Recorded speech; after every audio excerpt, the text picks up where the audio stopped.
नौजवानों को स्वतंत्रता का संदेश देते हुए स्वामी जी कहते हैं कि जब तक हो सके स्वतंत्र होने का साहस करो। जहां तक तुम्हारे विचार जाते हैं वहां तक जाने का साहस करो और फिर उन विचारों को अपने जीवन में उतार लो। वो कहते हैं कि जिस क्षण आप ये जान लेते हैं कि भगवान हर एक मानव शरीर रूपी मंदिर में विराजमान है और फिर प्रत्येक व्यक्ति के सामने श्रद्धा से खड़े होकर उसके भीतर के भगवान को देखने लगते हैं, उसी क्षण आप सारे बंधनों से मुक्त हो जाते हैं।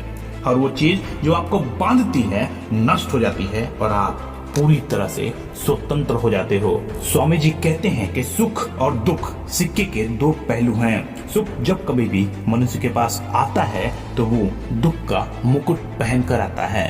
इसीलिए किसी भी चीज से डरो मत, क्योंकि आप अद्भुत कार्य कर सकते हैं। यह आपके अंदर की निर्भयता ही होती है जो क्षण भर में परम आनंद लेके आती है। प्रत्येक व्यक्ति का यह कर्तव्य है कि वो किसी दूसरे व्यक्ति को उसका उच्चतम आदर्श जीवन जीने के संघर्ष में प्रोत्साहित करे और साथ ही साथ उस आदर्श को सत्य के जितना निकट हो सके उतना निकट लाने का भी प्रयास करे।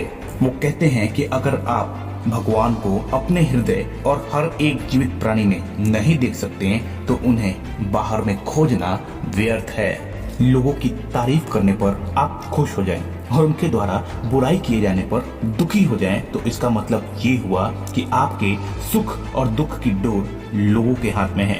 स्वामी जी कहते हैं कि यदि हो सके तो ये डोर हमेशा अपने हाथ में रखें और दूसरों को प्रसन्न करना बंद कर दें, क्योंकि आप चाह कर भी हर किसी के पसंदीदा नहीं हो सकते। यदि कोई व्यक्ति आपकी कीमत न समझे तो कभी भी निराश मत होना, क्योंकि कबाड़ के व्यापारी को हीरे की परख नहीं होती है। स्वामी जी कहते हैं कि पैसा कमाकर कोई व्यक्ति अपनी जिंदगी में सेटल हो सकता है, लेकिन मन मुताबिक काम ही दिल को असली सुकून देता है। इसीलिए हो सके तो हमेशा वही काम करो जो आप दिल से करना चाहते हो।